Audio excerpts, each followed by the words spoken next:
Real quick before we get into the review, just gotta thank the people over on Patreon, because without their support, a lot of this upgraded content you see on the channel would not be possible. And I gotta say, on top of being able to respond to you guys in the DMs, you know, one of the fun things about the Patreon is every 3 months we do an anime and manga haul, and there's a lot of good goodies in that one. You also get sneak peeks at videos that haven't made their way onto the channel yet. I'm still figuring out what to do for actual YouTube memberships, so leave a suggestion down in the comment section below. But with that being said, thank you so much for all of you guys' support, and now let's get into the review.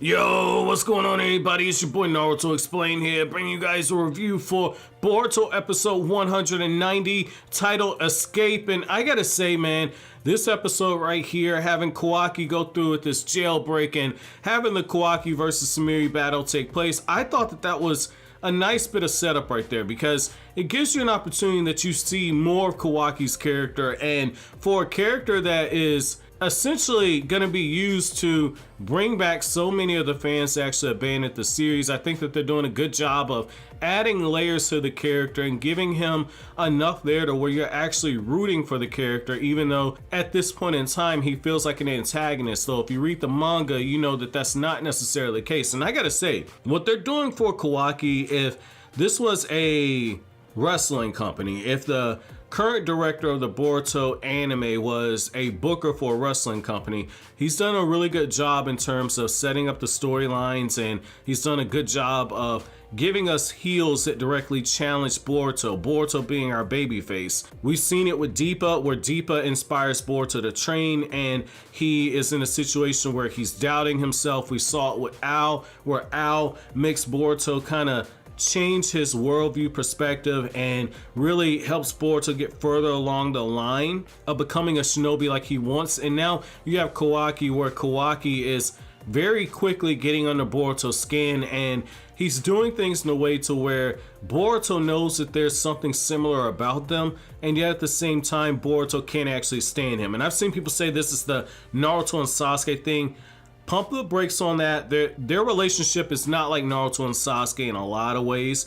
You're just seeing this on the early end. Just keep paying attention. That's all I can tell the anime only fans. But I thought actually having Kawaki get to the point where you see him and the director has all those flashbacks being set up, where you're seeing how Kawaki is once again remembering that moment where he's betrayed by his own father. He's being sold to Jigen, and you're seeing multiple times that Kawaki is terrified of Jigen. This dude got his arm damn near bit off by Nue. This dude is bleeding out, about to be unconscious, and the only thing on his mind is not, I need to get away from these least shinobi, not, I need to get away from that scientific weapon department that I know nothing about. I need to get as far away from Jigen. That's everything you need to know right there. And I really like how you just see how far Kawaki was willing to go when it comes to actually escaping there. The first thing that he does is he takes in the actual scenery and surroundings around him. He takes out his rage, he's beating on the door, he's doing his best, and Katasuke says like, hey, we've reinforced all this stuff with enough material to where it withstands some of the most powerful ninja weapon tech we have. No worries about him breaking up. His own body will break apart before that. But what I like here is that he pushes enough buttons to where he takes advantage of Sumire's kind nature, to where she volunteers information after he kicks the plate of food onto the ground and says like, hey, this is probably poison. In order to actually win over his trust, Sumire actually tells him like, hey, this is the scientific ninja weapon tech department. We do a lot of experiments on ninja weapon tech here.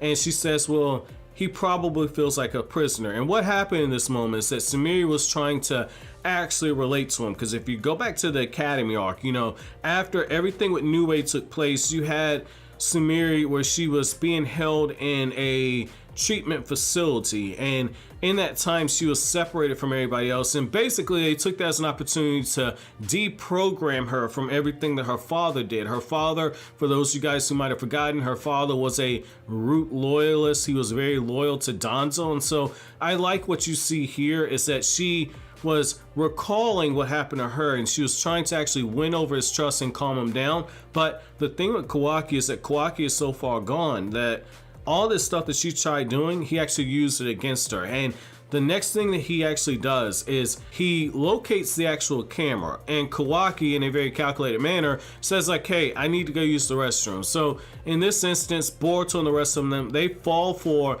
the easiest trick on the book, but it's kind of the research facility's own fault for not actually having a bathroom in there. And so what I like here is that he takes advantage of all those different things right there. We've not actually seen the cells that the Kara organization keeps people in, but you can probably assume that they got something for them to actually do their bodily functions. And so I like how he takes advantage of that one thing right there. And then I like how the next thing that he does is he's deliberately slowing down so he can actually take in his surroundings. And it's kind of funny when you think about it. This guy isn't a shinobi, and yet he's acting more like a shinobi than the 3 prodigy shinobi from the Hidden Leaf Village. I thought that was really interesting. It kind of just goes to show you that just as Sasuke told Boruto, like, hey, you're very skilled, but at the same time, you still have a long way to go. You need to go on missions, you need to get mission experience. You're not quite here yet, and you see this on full display. A capable shinobi, an experienced shinobi, would not have fallen for that trick right there. They would have been watching him closer.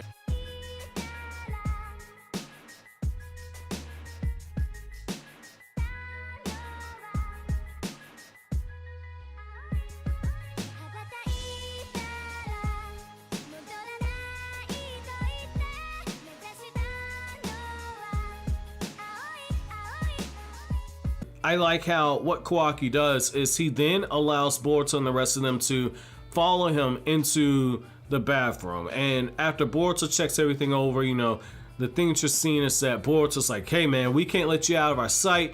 And Kawaki says like, sucks for you guys. And before you actually realize it, you get this moment where he drops that actual ninja weapon tech, and you just see it how Kawaki used divide and conquer, because Sarda stays behind to help collect the ninja weapon tech that's been spilled all over the ground, and then he uses that device and he compromises his own hearing, but Kawaki had enough sense that he closed his eyes, and while Boruto and Mitsuki are on the ground, he's already leapt up into the air and he's undone the air vent and he's crawling through the air vent. So I thought that was really cool. Again, you just see a different side of Kawaki. However, where my man truly screwed up is that my man thought that he could pull fast one on Sumire, and I like how they set up the whole Sumire versus Kawaki thing where she's already felt guilty, and Kawaki, in a way, much like a heel should towards a babyface, Kawaki has push Sumire on an emotional level because now she feels guilty. Earlier in the episode, Katasuke warns her like, hey,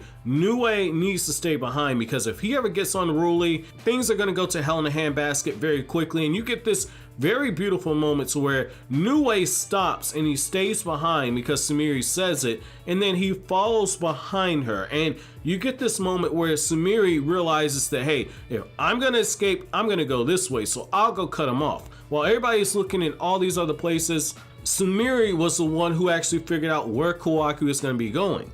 And you get this moment to where she puts the whole shy, timid thing up, and she's acting like, you know, she's not really a capable fighter, and Kawaki's just swinging her. And Kawaki's like, yo, catch these hands, girl. You believe in equal rights, well, believe in these equal lefts, right?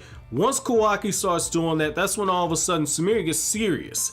And Kawaki says, you liar, I thought that you were meek. Boruto's probably sitting there saying like, hey, first time, huh, bruh? Because Sumire had everybody fooled back in the Academy arc. I remember when I dropped the Boruto anime back during the Academy arc because I felt like it was progressing too slow. I did not pick the anime back up until we got to the Mitsuki arc, and I just did a binge watch to get caught up. But I say that to say, when you got the huge reversal of Sumire ends up being this total badass and she's using water release and she's going up against Orochimaru's son, which me, having already read that one shot from I think 2015 where you got Orochimaru's son's origins, it's either 2015 or 2016, where you saw how Mitsuki had Sage Mode and he was being trained by Orochimaru.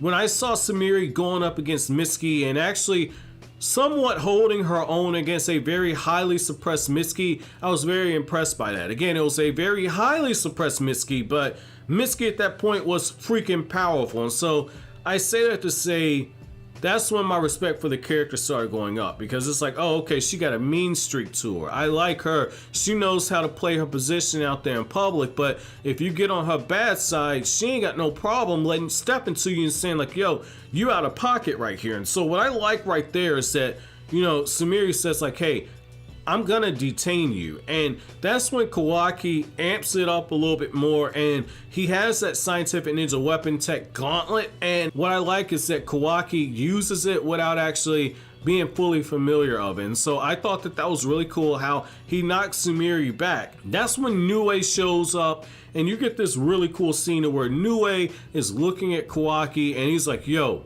I know you ain't just smack my girl around like that. And before Kawaki can do anything, Nue just jumps on this dude and it's just clinching down. And what I like right here is that, you know, Nue is biting into Kawaki like something serious, and it's in that moment that Kawaki is probably thinking about looking over there towards Sumire and saying like, damn girl, it ain't no fucking leash law up in this bitch or something. Like, what the hell is going on here? How do you let something like this roam around free like this? Like, hands down, that was a really cool scene right there. I mean, I like that right there, man. And what I like is that, you know, Kawaki's injured enough that, you know, after the fact, I mean, the dude's just bleeding all over the place, and you know, he has that line where he tells Sumire like, hey, you keep a monster like that, man, you're as big of a monster as me. And you know, the Kawaki Sumire people, they're probably in one of them things where they're like, man, this is clear shipping, they're putting us together. And I gotta say, man, like, you know, this wouldn't be the first time we see something where people will argue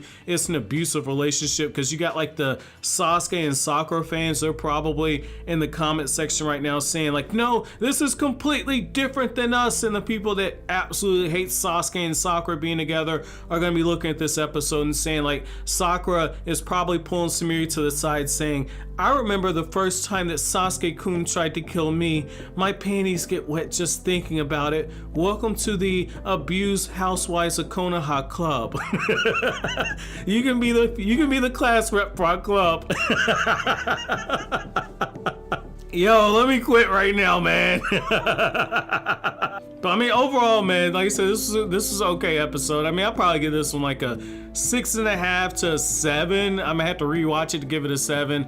I'm really more so just a sucker for just seeing how they're building Kawaki's character up. So let me know what you guys think down in the comment section. And my episode question for you guys is gonna be, in a battle with Kawaki and Sumire, who do you guys think would actually win? Manga readers know the answer to that, but for anime only fans, I really want to know what you guys think on it. And then my second question for you is, if you're one of the people that ship Kawaki and Sumire, let me know why down in the comment section below. But as always, guys, if you like anything I had to say, don't forget to comment, rate, subscribe, and share. Thank you so much for watching all the way to the end. Have an awesome day, guys.